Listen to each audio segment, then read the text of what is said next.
शांताकारं भुजगशयनं पद्मनाभं सुरेशं विश्वाधारं गगनसदृशं मेघवर्णं शुभांगं लक्ष्मीकान्तं कमलनयनं योगिभिर्ध्यानगम्यं वंदे विष्णुं भवभयहरं सर्वलोकैकनाथं सर्वलोकैकनाथं।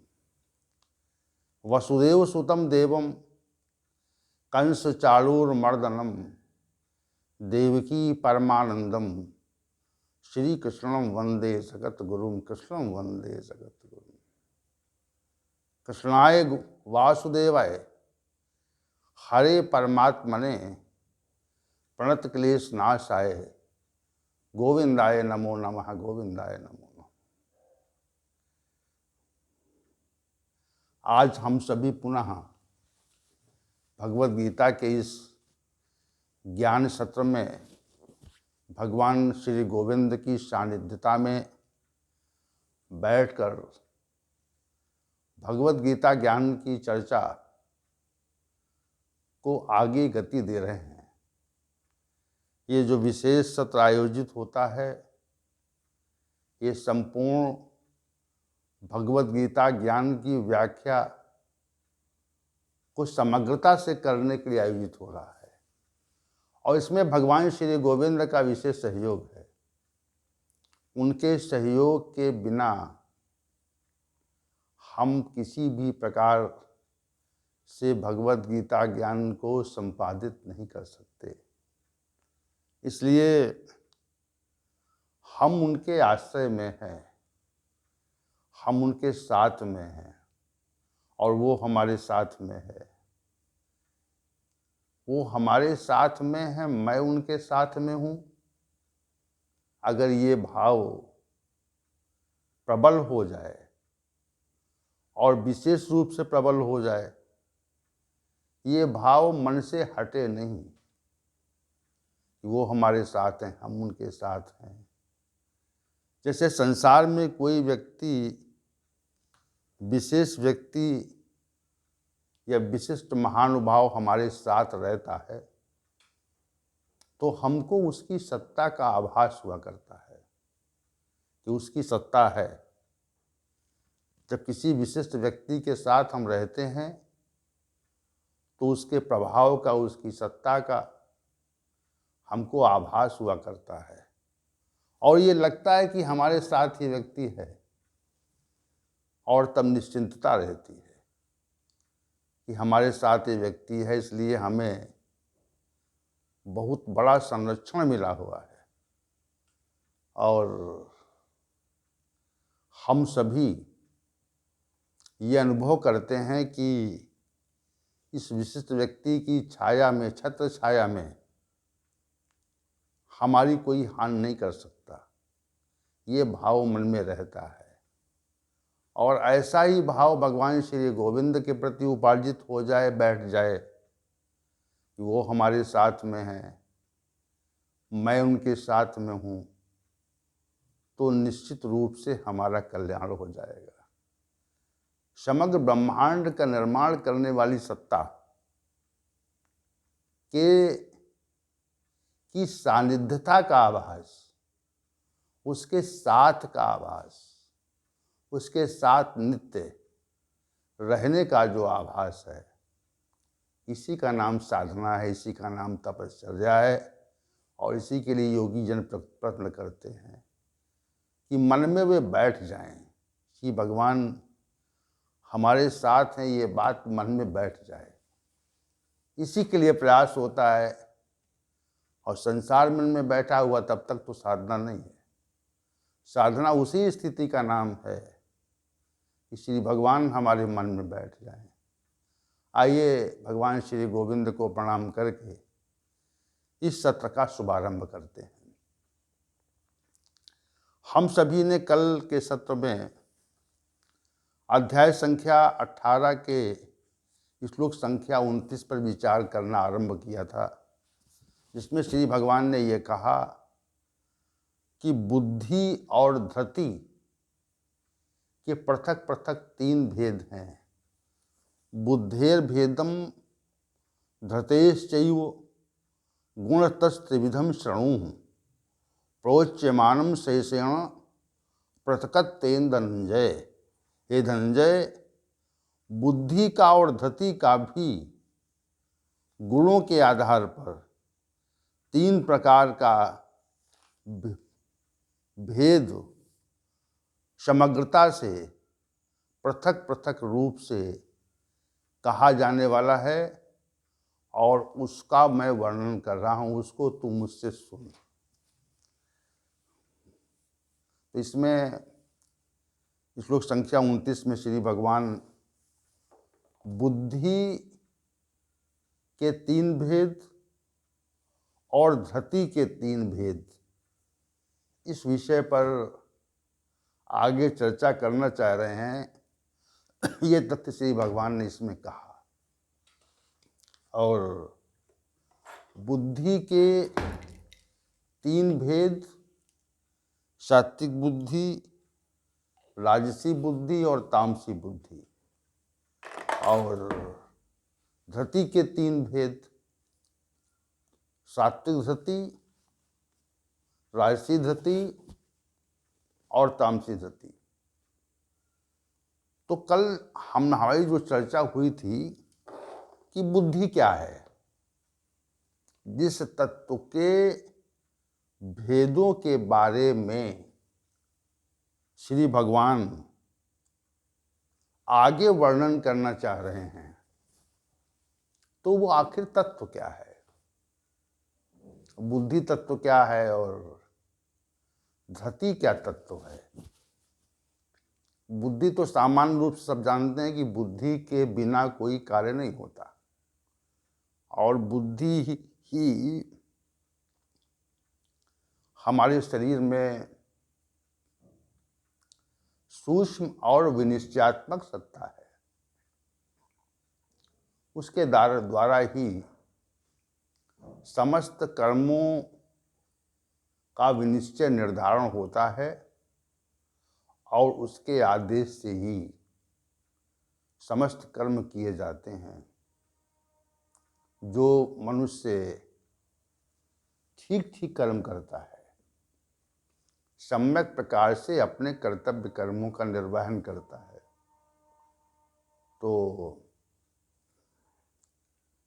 उस व्यक्ति की बुद्धि ठीक मानी जाती है। और जो व्यक्ति सम्यक प्रकार से कर्मों का निर्वहन नहीं करता है, तो लोग सामान्य रूप से कह देते हैं उसकी बुद्धि सही नहीं है।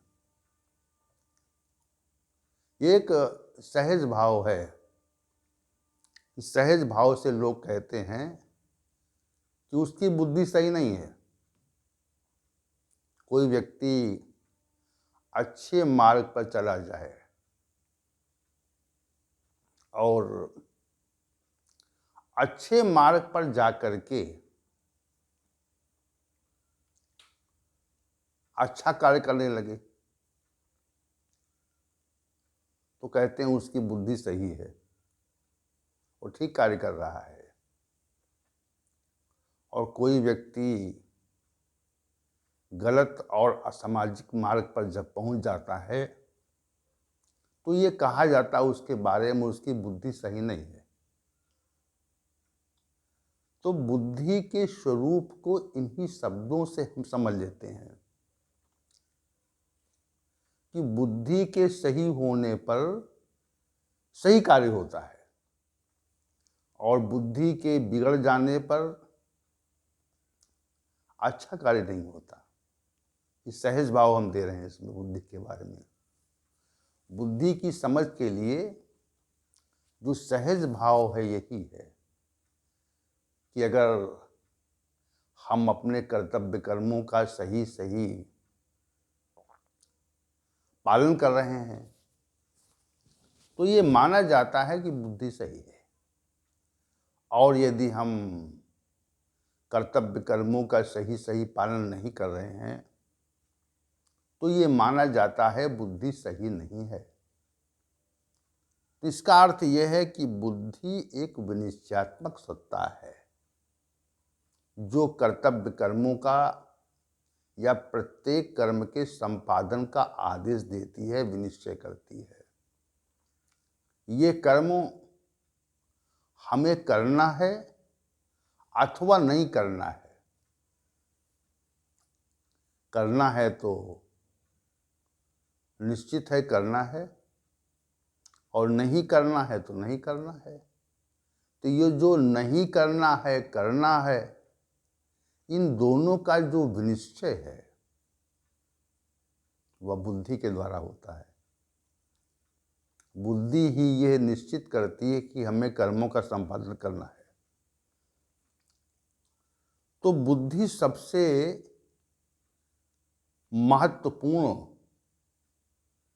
और सूक्ष्म तत्व हमारे शरीर में है, जिसके द्वारा समस्त कर्मों का संपादन और क्रियान्वयन आदेशित किया जाता है। तो बुद्धि के संदर्भ में कल भी कुछ चर्चा हुई थी, और आज भी हमने थोड़ी सी सहज भाव से बुद्धि को समझने के लिए बात कही कि बुद्धि एक ऐसी सत्ता है जो हमारे समस्त शरीर को नियंत्रित करती है, और क्या करना है क्या नहीं करना है इस बात का निर्धारण भी बुद्धि के द्वारा ही होता है। इस बात को हमें मन में बिठा लेना चाहिए। आइए चलते हैं धृति के संदर्भ में। धृति या धारण शक्ति या धैर्य। तो धैर्य क्या है, इस बात को तो सभी लोग जानते हैं, लेकिन धृति क्या है इस बारे में सामान्य व्यक्ति और पढ़े लिखे व्यक्ति भी नहीं जानते। जहां से धैर्य बना रहता है, कहते हैं कि धैर्य टूट गया आपका, या उसने बहुत धैर्य धारण किया, तो धैर्य टूट गया या धैर्य धारण रहा, बना रहा। तो धैर्य टूटता कैसे है और धैर्य धारण कैसे रहता है, दोनों बातें। धृति की व्याख्या के पूर्व ये बात सहज भाव से समझें कि जो हमारा धीरज है, जैसे प्रतिकूल परिस्थितियों में मनुष्य का धैर्य टूट जाता है, जवाब दे जाता है, और उसमें एक प्रकार की निराशा और कुंठा, हताशा प्रकट हो जाती है कि भाई हमने इतना परिश्रम किया। जैसे कोई बालक है, बहुत परिश्रम करे और बहुत परिश्रम करने के उपरांत भी वो परीक्षा में सफल न हो, तो ये माना जाता है कि उसका जो धैर्य है वो टूट रहा है। बहुत कुछ परिश्रम करने के उपरांत भी यदि हमें सफलता नहीं मिलती है तो हमारा धैर्य टूटता है, और परिश्रम करते रहें, प्रयत्न करते रहें और सफलता न मिले, और फिर भी प्रयत्न आरंभ रहे। समझिए इस बात को, हम बहुत प्रयत्न करें और हमको सफलता न मिले तो मन में बात आती है बेकार प्रयत्न करना, ये काम हो नहीं पाएगा। तो समझिए धैर्य टूट गया। और बहुत परिश्रम करें और हमारे उद्देश्य में हमको सफलता न मिले और फिर भी प्रयत्न समाप्त न हो, तो समझना चाहिए हमारा धैर्य मजबूत है। कई लोग कहते हैं कि उसने अंतिम सांस तक संघर्ष किया। तो अंतिम सांस तक जो संघर्ष है वह कैसे होता है? उसमें धैर्य बना रहता है, धैर्य टूटा नहीं है। जैसे कहते हैं कि वो अंतिम सांस तक लड़ता रहा। उसकी जब मृत्यु हो गई, उसके पश्चात ही उसने लड़ना समाप्त किया। तो इतना धैर्य है कि वो जीवन पर्यंत लड़ता रहा। कुछ लोग थोड़ा प्रयत्न करने पर यदि सफलता नहीं मिलती है तो फिर प्रयत्न छोड़ देते हैं। इसका अभिप्राय ये है उनका धैर्य जवाब दे गया, उनका धैर्य टूट गया, क्योंकि उसने प्रयत्न जो है समाप्त कर दिया कि अब हमारे बस का नहीं है, तो धैर्य टूटा। और बहुत प्रयत्न करने पर सफलता नहीं मिली, फिर भी प्रयत्न आरंभ रहा, तो धैर्य बना हुआ है, टूटा नहीं है। संसार के क्षेत्र में हम सभी कार्य करते हैं और आध्यात्मिक क्षेत्र में भी हम सभी कार्य करते हैं। बहुत से लोग संसार के क्षेत्र में ही कार्य करते हैं और आध्यात्मिक क्षेत्र में कार्य की ओर उन्मुख नहीं होते। तो संसार के क्षेत्र में जो भी कार्य होता है उसमें दो ही बातें हैं, या तो सफलता मिलती है या प्रयास करने पर भी सफलता नहीं मिलती है। दो बातें हैं ना। तो प्रयास करने पर सफलता नहीं मिलती है तो धैर्य टूटता है, यह हमारे बस का नहीं है। तो वहां पर धैर्य समाप्त हो गया। इसे अर्जुन ने अपने अस्त्र शस्त्र रख दिए और भगवान से कहा कि मैं युद्ध नहीं करूंगा, तो उसका धैर्य टूट गया कि ये जो स्थितियां हैं वो ठीक नहीं है, युद्ध नहीं किया जा सकता। हम अपने बंधु बांधवों, सगे संबंधियों, इष्ट मित्रों को नहीं मार सकते, अपने गुरुजनों के विरुद्ध युद्ध नहीं कर सकते। इस पर विचार करके उसका धैर्य टूट गया और उसने अपने अस्त्र रख दिए और श्री भगवान से कह दिया, ना युद्ध, मैं युद्ध नहीं करूंगा।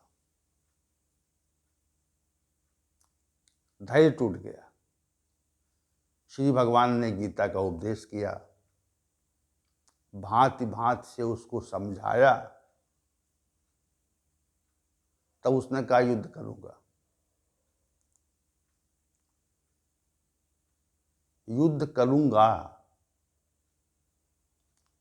तो एक स्थिति धैर्य टूटने की है और दूसरी स्थिति जो है धैर्य आने की है। धैर्य फिर आ गया, फिर वो युद्ध के लिए युद्धत हुआ। जो व्यक्ति युद्ध के लिए युद्ध से अपने को अलग कर चुका था,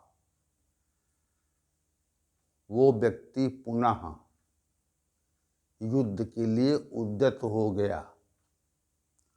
पहले उसका धैर्य जवाब दे गया था, टूट गया था। अब वो श्री भगवान के द्वारा समझाए जाने पर पुनः युद्ध के लिए उन्मुख हुआ, तैयार हो गया। तो पहले धैर्य टूट गया था, अब पुनः धैर्य आरंभ हो गया, आ गया। बहुत से लोग संसार में अनेक प्रकार के संकल्प ले लेते हैं और संकल्प के लिए प्रयास भी करते हैं। तो प्रयास करते हैं और कभी कभी सफलता मिलती है, कभी नहीं मिलती है। तो सफलता जब नहीं मिलती है तो लगता है कि कार्य हो नहीं पाएगा, बेकार इसमें प्रयत्न करना है, इसमें अनावश्यक श्रम और समय हमारा जा रहा है, धन जा रहा है, इसका कोई अभिप्राय नहीं है। तो क्या करते हैं फिर हम कार्य समाप्त कर देते हैं। तो कार्य समाप्त होने का अभिप्राय यह है कि धैर्य टूट गया, धैर्य टूट गया। और पुनः पुनः प्रयत्न करने पर अगर सफलता नहीं मिल रही है, फिर भी प्रयत्न चल रहा है, प्रयत्न समाप्त नहीं हो रहा है, तो समझा जाता है कि उसका धैर्य बना हुआ है, वो धैर्य धारण किए हुए है, धैर्य समाप्त नहीं हो रहा है। धैर्य समाप्त न होने के कारण ही मनुष्य संसार में निरंतर प्रवृत्त रहता है, चेष्टा करता है, क्रियाशील रहता है। और जिस दिन धैर्य समाप्त हुआ उसी दिन वो चेष्टा विहीन हो जाता है, अक्रिय हो जाता है, उसकी क्रियाशीलता समाप्त हो जाती है। विशेष बात यह है। तो जैसे धैर्य जवाब दिया वैसे क्रियाशीलता समाप्त हो गई। जैसे कोई व्यक्ति नदी की धारा में फंस जाए और वो निकलने का प्रयत्न करता है, तो धैर्य से कार्य कर रहा है कि हम इसको प्रयास से नदी की धारा से निकलेंगे और अपने जीवन को बचा लेंगे। और किसी कारण वो निराश हो जाए कि हम निकल नहीं पाएंगे, अब तो हम चारों ओर से नदी की धारा में घिर गए हैं, तो जो प्रयास था वो भी क्षीण हो जाता है, क्योंकि धैर्य समाप्त हो गया। प्रयास का संबंध धैर्य से है। और जैसे ही प्रयास आरंभ समाप्त हुआ वैसे व्यक्ति डूब गया। तो धैर्य वहां पर धारण नहीं हुआ, धैर्य समाप्त हो गया उसका। तो धैर्य समाप्त होने पर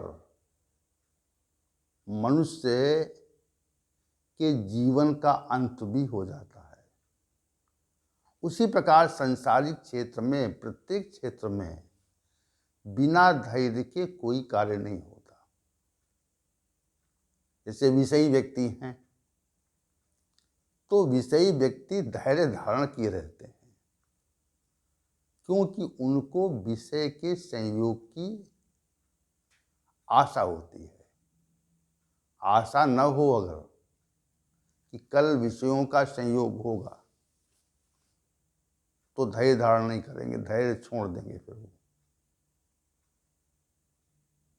अगर हम विषयों की ओर उन्मुख हुए और ये लगा कि हमको इसमें सफलता नहीं मिलेगी,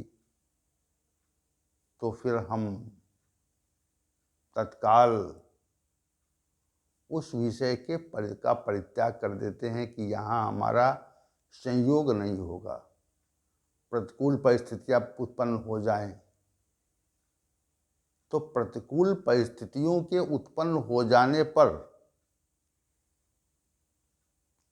हम धैर्य छोड़ देते हैं, धैर्य धारण नहीं कर पाते।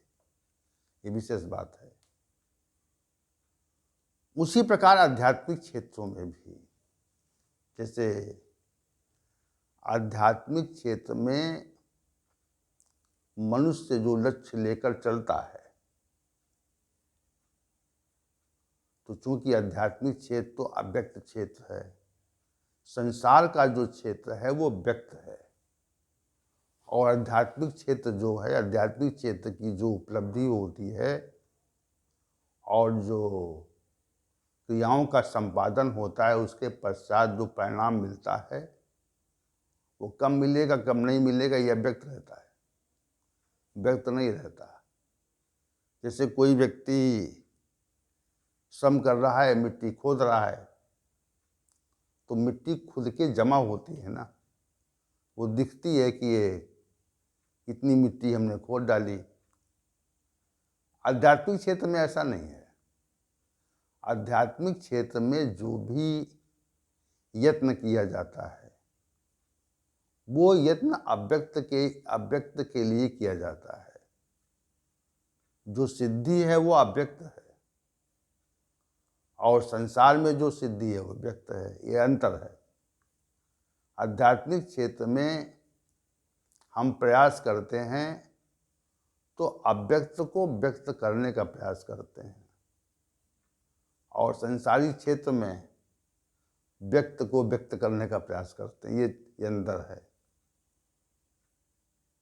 आध्यात्मिक क्षेत्र में हमको नहीं मालूम है कि हमको सिद्धि प्राप्त होगी या नहीं होगी, लेकिन प्रयास होता है कि कोई मंत्र जप करता है, कोई विभिन्न प्रकार के अनुष्ठान करता है, यज्ञ करता है, व्रत करता है, तपश्चर्या करता है, जो भी करता है, किसी सिद्धि विशेष के लिए प्रयास करता है, तो उसके लिए अनेक प्रकार की प्रक्रियाएं, उनका अनुपालन करता है वो। तो अधिकांशतः ये होता है कि प्रयास का आध्यात्मिक क्षेत्र में आध्यात्मिक सिद्धियों के लिए प्रयास करने पर हमको अनुकूल स्थितियां प्राप्त नहीं होती और हमको लगता है कि हमको सिद्धि मिलेगी नहीं, बेकार प्रयत्न है, क्योंकि वहाँ अव्यक्त प्रयत्न है। तो वहाँ पर भी धैर्य जवाब देता है। जैसे बहुत से लोग हिमालय में तपस्या करने जाते हैं, कंदराओं में बैठते हैं, भगवान की तपस्या के लिए भूखे रहते हैं, प्यासे रहते हैं, सर्दी गर्मी बरसात सब कुछ धारण करते हैं, फिर भी उनको पूरी सफलता नहीं मिलती, क्योंकि सफलता अव्यक्त है, लेकिन उनका धैर्य रहता है। जिन साधकों का धैर्य बना रहता है और प्रक्रिया सही रहती है, तो निश्चित रूप से उनको सिद्धि अंत में मिलती है। और कुछ समय तपश्चर्या हमने की, कुछ साधना की, कुछ मंत्र जप किया, कुछ व्रत किया, हमको अपेक्षित सफलता नहीं दिखी, तो क्या करते हैं हम अपना धैर्य छोड़ देते हैं कि यार अनावश्यक है, इसमें जब तब तपस्या व्रत से कुछ होगा नहीं, न सिद्धि मिलेगी। तो वहां पर धैर्य टूटा। जो अव्यक्त विषय है वो प्रतीत तो होता नहीं संसार की तरह से, तो धैर्य छोड़ने पर हम तपस्या छोड़ देते हैं, व्रत छोड़ देते हैं, जप छोड़ देते हैं, शुभ कर्म छोड़ देते हैं। तो धृति जो है, हमारा धैर्य जवाब दिया तभी हमने साधना छोड़ी। तो धैर्य आता कहाँ से है? धैर्य धृति से ही आता है। धृति नामक जो तत्व है वो आपको धैर्य देता है। जैसे बुद्धि नामक तत्व है वो आपको विनिश्चय देता है, निर्धारण देता है, कार्य संपादन का आदेश देता है, उसी प्रकार जो धैर्य है वह धृति नामक तत्व से ही आपको प्राप्त होता है। तो सहजता पूर्वक आप धृति को समझ गए। धैर्य का जो प्रकटीकरण है, धैर्य का जो आना है, जैसे बहुत बड़ा पहाड़ है और उससे छोटे छोटे टुकड़े बना करके लोग उससे निकाल लेते हैं, तो छोटे टुकड़े छोटे छोटे पत्थरों के टुकड़े कहाँ से आए? तो पहाड़ से आए। उसी प्रकार जो धैर्य है वो धरती से आता है। धरती नामक तत्व शरीर में रहता है और उसी की व्याख्या श्री भगवान करना चाह रहे हैं। कह रहे हैं कि धरती और बुद्धि के तीन तीन भेद होते हैं और गुणों के अनुसार होते हैं, गुणों के अनुसार होते हैं। अब चूंकि श्लोक संख्या 29 में श्री भगवान ने इतना नहीं कहा कि गुणानुसार धरती और बुद्धि के तीन भेद होते हैं, उनको मुझसे सुन। तो ये जो आगे वर्णन आरंभ करते हैं श्लोक संख्या 30 में, 30 से आरंभ कर रहे हैं। तो सात्विक बुद्धि, तामसिक